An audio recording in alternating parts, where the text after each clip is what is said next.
ಗರ್ದಿಗಮ್ಮತ್ ವೀಕ್ಷಕರಿಗೆ ನಮಸ್ಕಾರಗಳ್ರಿ. Gardigammat page follower ಆಗ್ರಿ, YouTube subscribe ಆಗ್ರಿ, share ಮಾಡ್ರಿ, like ಮಾಡ್ರಿ, ಕಮೆಂಟ್ ಮಾಡ್ರಿ.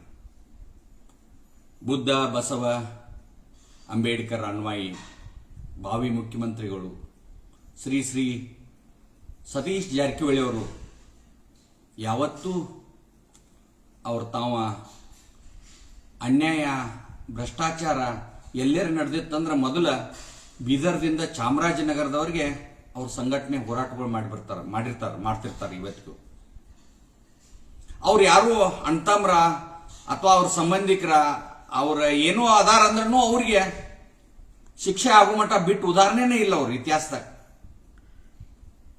ಅವ್ರ ಅಂತೇಳಿ ಜನ ಅವ್ರು ಮಾತಾಡಿದ್ದು ಎಂದೂ ಬಿಟ್ಟದ್ದು ಉದಾಹರಣೆನೇ ಇಲ್ಲ ಅಂತೇಳಿ ಅವ್ರಿಗೆ ಇವತ್ತ ರಾಜ್ಯ ಮಟ್ಟದೊಳಗ ಅವ್ರನ್ನ ಗುರ್ತಾ ಹಿಡಿತಾರೆ ಜನ. ಅವ್ರ ಮ್ಯಾಗ ಅಷ್ಟ ಪ್ರೀತಿ ಐತೆ, ಅವ್ರ ಅಭಿಮಾನಿ ವರ್ಗ ರಾಜ್ಯ ತುಂಬ ಐತೆ. ಆದ್ರೆ ಯಾಕೋ ಈ ಒಂದು ಪತ್ರ ನನ್ನ ಮನಸ್ಸಿಗೆ ಚುಂಚಾತೈತೆ, ಆ ಮತಕ್ಷೇತ್ರದ ಮಂದಿ ಮನಸ್ಸಿಗೂ ಚುಂಚಾತೈತೆ. ಅನೇಕ ಜನ ಮಾತಾಡದಂತ ಮುಗ್ಧತೆ ಮಾತಾಡ್ದಂಗ ಐತಲ್ಲ ಆ ಒಂದು ತಾಲೂಕಿನ ಜನ.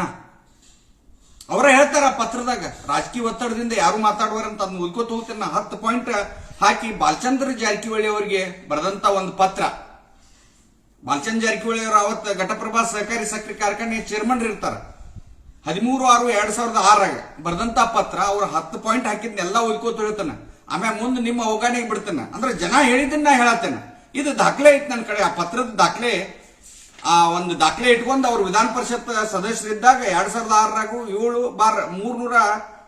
7/507 ಅದು ಔಟ್ವರ್ಡ್ ನಂಬರ್ ಐತಿ. 13/6/2006 MLC ಆದಂತ ಅವತ್ತಿನ MLC ಸತೀಶ್ ಜಾರಕಿಹೊಳಿ ಪತ್ರ ಬರ್ದಾರ. ಅದನ್ನ ಡಿಟೇಲ್ ಓದ್ಕೋತ ಹೋಗ್ತಾನ.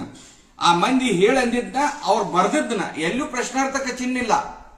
ಈ ಮೇಲ್ಕಂಡ ವಿಷಯಕ್ಕೆ ಸಂಬಂಧಿಸಿದಂತೆ ನಾನು ತಿಳಿಸುವುದೇನೆಂದರೆ, ಘಟಪ್ರಭಾ ಸಹಕಾರಿ ಸಕ್ಕರೆ ಕಾರ್ಖಾನೆಯನ್ನು 30 ವರ್ಷಗಳ ಹಿಂದೆ ತಾಲೂಕಿನ ಗಣ್ಯ ವ್ಯಕ್ತಿಗಳು ಹಾಗೂ ರೈತರ ಪರಿಶ್ರಮದಿಂದ ನಿರ್ಮಾಣವಾಗಿ ರೈತರ ಬೆನ್ನೆಲುಬಾಗಿ ಕಾರ್ಯನಿರ್ವಹಿಸುತ್ತಿದೆ. ಆದರೆ ಕಳೆದ 5 ವರ್ಷಗಳಿಂದ ಈ ಕಾರ್ಖಾನೆ ರೈತರ ಬಗ್ಗೆ ಗಮನಿಸದೆ ಕೇವಲ ರಾಜಕೀಯವಾಗಿ ಮಾತ್ರ ಉಪಯೋಗಿಸಿಕೊಳ್ಳಲಾಗುತ್ತಿದೆ. ಆದ್ದರಿಂದ ಸಾರ್ವಜನಿಕರಲ್ಲಿ, ನೌಕರ ವರ್ಗದಲ್ಲಿ ಮತ್ತು ವೈಯಕ್ತಿಕವಾಗಿ ನನ್ನ ಗಮನಕ್ಕೆ ಈ ಕಾರ್ಖಾನೆ ಬಗ್ಗೆ ಕೆಲವು ಸಂಶಯಗಳನ್ನು ಹೊಂದಿರುತ್ತೇವೆ. 10 ಪಾಯಿಂಟ್ ಅದಾವ.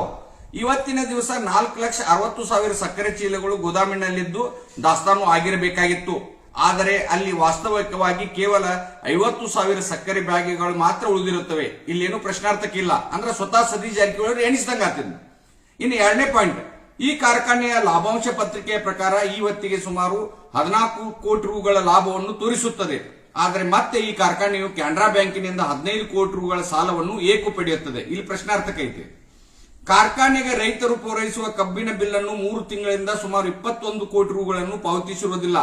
ಆದರೆ ಏಪ್ರಿಲ್ 2006ನೇ ತಿಂಗಳ ಸಕ್ಕರೆ ಮಾರಾಟದಿಂದ ಸುಮಾರು 7 ಕೋಟಿ ರುಗಳ ಬಾಕಿ ಉದ್ರಿ ತೋರಿಸಲಾಗುತ್ತದೆ. ಇಲ್ಲೂ ಪ್ರಶ್ನಾರ್ಥಕ್ಕಿಲ್ಲ. ಕಾರ್ಖಾನೆ ಅಡಾವಿ ಪತ್ರಿಕೆಗಳಲ್ಲಿ ಸಾಕಷ್ಟು ಲಾಭ ಕಾಣಿಸಿಕೊಂಡರೂ ಕೂಡ ಡಿಸಿಸಿ ಬ್ಯಾಂಕಿನ ಬಡ್ಡಿ 44 ಲಕ್ಷ ಮತ್ತು ಜೀವ ವಿಮೆ, ಕಬ್ಬು ಖರೀದಿ ತೆರಿಗೆ, ಪರ್ಚೇಸ್ ಟ್ಯಾಕ್ಸ್ ಇತ್ಯಾದಿಗಳು ಕಳೆದ ಸುಮಾರು ತಿಂಗಳಿಂದ ಬಾಕಿ ಇರುತ್ತದೆ. ಇನ್ನು 5ನೇ ಪಾಯಿಂಟ್, ಇದೇ ರೀತಿ ವಿವಿಧ ಕ್ರೆಡಿಟ್ ಸೊಸೈಟಿಗಳಿಂದ ಸುಮಾರು 4 ಕೋಟಿಗಳ ಠೇವಣಿಗಳನ್ನು ಕಳೆದ ಹಲವಾರು ವರ್ಷಗಳಿಂದ ಕಾರ್ಖಾನೆಯು ಇಟ್ಟುಕೊಂಡಿರುತ್ತದೆ. 6ನೇ ಪಾಯಿಂಟ್, ಕಾರ್ಖಾನೆ ಲಾಭದಲ್ಲಿದ್ದರೂ ಕೂಡ ತಾವು ಪಾವತಿ ಮಾಡುತ್ತಿರುವ ಕೆಇಬಿ ಬಿಲ್, ವಾಣಿಜ್ಯ ತೆರಿಗೆ, ಸೇಲ್ ಟ್ಯಾಕ್ಸ್, ಖರೀದಿ ತೆರಿಗೆ, ಪರ್ಚೇಸ್ ಟ್ಯಾಕ್ಸ್ ಇತ್ಯಾದಿಗಳನ್ನು ದಂಡದೊಂದಿಗೆ ಪಾವತಿಸಲಾಗುತ್ತಿರುವುದು. ಈ ರೀತಿ ತಾವು ಮಾಡುತ್ತಿರುವುದು ಅರ್ಥವಾಗುತ್ತಿಲ್ಲ. ಪ್ರಶ್ನಾರ್ಥಕ.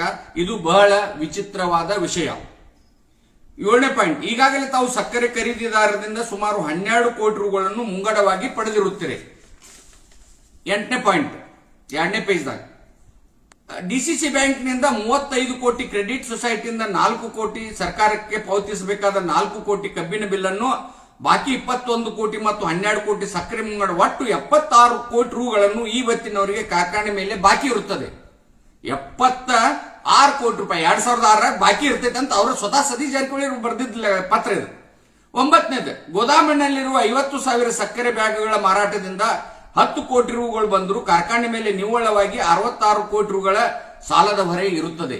ಸ್ವತಃ ಈ ಸತೀಶ್ ಜಾರಕಿಹೊಳಿ ಅವರು ಬರೆದಂತ ಪತ್ರದಾಗಿನ 9ನೇ ವಿಷಯ. 10ನೇ ವಿಷಯ, ಈ 66 ಕೋಟಿ ರುಗಳ ಬಾಕಿಯನ್ನು ತೀರಿಸಬೇಕಾದ್ರೆ ಮುಂದಿನ ಹಂಗಾಮಿನಲ್ಲಿ ಸನ್ 2007-8 ಸಾಲಿನಲ್ಲಿ ಸುಮಾರು 3,30,000 ಟನ್ ಕಬ್ಬನ್ನು ನುರಿಸಿ ಹಿಂದಿನ ವರ್ಷದ ಬಾಕಿಯನ್ನು ಪಾವತಿಸಬೇಕಾಗುತ್ತದೆ.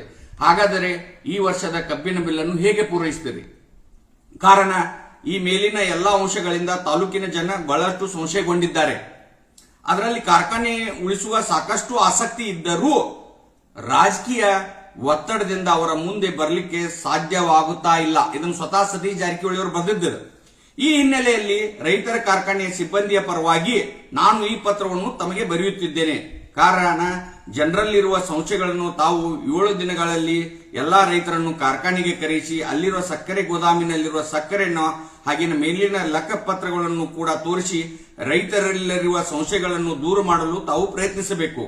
ಒಂದು ವೇಳೆ ಈ ಕಾರ್ಯಕ್ಕೆ ತಾವುಗಳು ಮುಂದಾಗದಿದ್ದರೆ ನಾವೇ ಸ್ವತಃ ತಾಲೂಕಿನ ಎಲ್ಲ ರೈತರೊಡನೆ ಚರ್ಚಿಸಿ ಮುಂದಿನ ನಿರ್ಧಾರವನ್ನು ಕೈಗೊಳ್ಳಲಾಗುವುದು. ಈ ಮೇಲೆ ಮಾಡಿರುವ ಅಪಾದನೆಗಳು ಒಂದು ವೇಳೆ ಸುಳ್ಳಾಗಿದ್ದರೆ ನಾನು ಸಾರ್ವಜನಿಕವಾಗಿ ಕ್ಷಮೆಯನ್ನು ಕೋರುತ್ತೇನೆ. ವಂದನೆಗಳೊಂದಿಗೆ ತಮ್ಮ ಸತೀಶ್ ಜಾರಕಿಹೊಳಿ. ಇರಲಿ, ಒಂದು ಪತ್ರ 2006 ಬರೆದಿದ್ದು ಇರಲಿ, ಕಾರ್ಖಾನೆಯ ಕಾಳಜಿ ಬಹಳ ದೊಡ್ಡ ಸತೀಶ್ ಜಾರಕಿಹೊಳಿ ಅವರದ ಇರಲಿ. ಒಟ್ಟಾರೆ ಆದ್ರೆ ಈ ಒಂದು ಪತ್ರಕ್ಕೆ ಬಾಲಚಂದ್ರ ಜಾರಕಿಹೊಳಿ ಅವರು ಉತ್ತರ ಕೊಟ್ಟರು ಇಲ್ಲೋ ಅಥವಾ ಸತೀಶ್ ಜಾರಕಿಹೊಳಿ ಅವರ ಅವ್ರು ಮಾಡಿದ ಕರೆ ಐತಂತ ಕ್ಷಮಾ ಕೇಳ್ರು ಇಲ್ಲೋ ಅನ್ನೋದು ಇವತ್ತಿನ ಮಠ ಆ ಒಂದು ತಾಲೂಕಿನಾಗ ಜಿಲ್ಲೆಯೊಳಗ ಗೊಂದಲ ಐತಿ.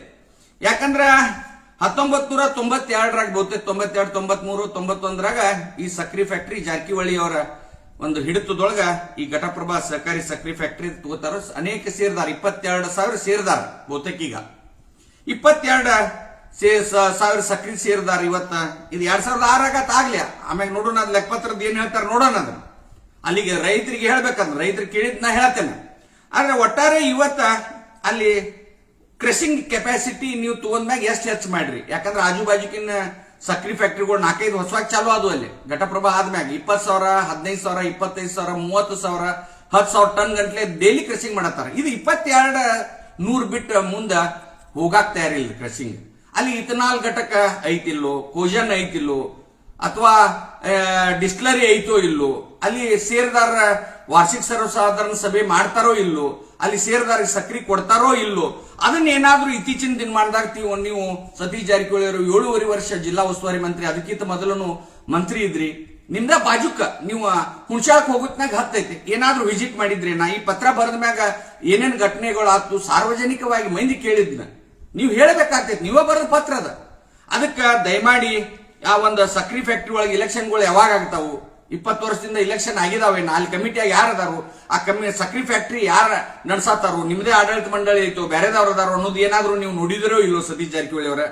ಅಲ್ಲಿ MD ಇವತ್ತ ಅಲ್ಲಿ MD ಮತ್ತು ಸೆಕ್ರೆಟರಿ, ಅಕೌಂಟೆಂಟ್ 3 ಮಂದಿ ಇನ್ಚಾರ್ಜ್ ಅದಾರ. ಅಸಿಸ್ಟೆಂಟ್ ರಿಜಿಸ್ಟರ್ ಕೇಡರ್ದವ್ರ. ಅದನ್ನ ಇಡಾಕ್ ಬರ್ತೈತೆ. ನಾ ಕಾನೂನುಬದ್ಧವಾಗಿ ಒಂದ ಪೋಸ್ಟ್ ಅಕೌಂಟೆಂಟ್ MD ಮಾಡಿದ್ದ, ಸೆಕ್ರೆಟರಿ ಅಕೌಂಟೆಂಟ್ ಒಂದ ಪೋಸ್ಟ್ ನಾಗಿದ್ರೆ ಅದ ಅಲ್ಲಿ ಲೆಕ್ಕಪತ್ರ ಸರಳ ಇರ್ತೈತೆ. ಯಾಕಂದ್ರೆ ನೀವು ಕೋಆಪರೇಟಿವ್ ಇದ್ದವ್ರು, ಬಾಲಚಂದ್ರ ಜಾರಕಿಹೊಳಿ ಅವರಾಗ್ಲಿ ನೀವಾಗ್ಲಿ ಸಹಕಾರಿ ರಂಗದೊಳಗಿದ್ದವ್ರ. ಈ ಒಂದು ಸಕ್ರಿ ಫ್ಯಾಕ್ಟ್ರಿಯಿಂದ ಜನ ಮಾತಾಡ್ತಾರ. ನೀವು 3 ಜನ MLA ಆದ್ರಿ, ಒಬ್ರು MLC ಆದ್ರು, ಒಬ್ರು MP ಆದ್ರಿ. ಇದ ಸಕ್ರಿ ಫ್ಯಾಕ್ಟ್ರಿ ಬಂದ್ಮ್ಯಾಗ ಇವತ್ತ ಆ ಸಕ್ರಿ ಫ್ಯಾಕ್ಟ್ರಿ ಬಗ್ಗೆ ನೀವು ಕಾಳಜಿ ವಹಿಸಬೇಕು. ಈ ಒಂದು ಘಟನೆಗಳ ಬಗ್ಗೆ ತಾವ ನಿಮ್ಮ ಅಭಿಮಾನಿಗಳು ಅದಾರಲ್ಲೇ ರಾಜ್ಯದ ಜನರಿಗೆ ನೀವು ಇಬ್ರು ಕೂಡಿ ಇದ್ರ ಬಗ್ಗೆ ಏನಾಗೈತೆ ಅನ್ನೋದ ಅಲ್ಲಿ ಜನ ಹೇಳಿದ್ದನ್ನ ನಾನ್ ನಿಮ್ಗೆ ಹೇಳತ್ತನು, ಅನ್ಯತಾ ಭಾವಿಸಬಾರ್ದು. ಯಾಕಂದ್ರೆ ಸದ್ಯದಾಗ ತಾವು ಮುಖ್ಯಮಂತ್ರಿ ಆಗವ್ರ, ತಮ್ಮ ಬಾಜುಕಿಂದ ತಮ್ಮದೇ ತಾಲೂಕಿಂದ ಆ ಸಕ್ರಿ ಫ್ಯಾಕ್ಟ್ರಿಯಿಂದ ನಿಮ್ಗೆ ಅಧಿಕಾರ ಕೊಟ್ಟಾಗ ಜನ ಇದನ್ನ ವಿವರಣೆ ಕೊಡುದು ತಮ್ಮ ಅವಶ್ಯ ಅಂತ ಮಂದಿ ಹೇಳಿದ್ನ ನಿಮ್ಮ ಮುಂದೆ ಹೇಳ್ತೇನೆ. ನಮಸ್ಕಾರ.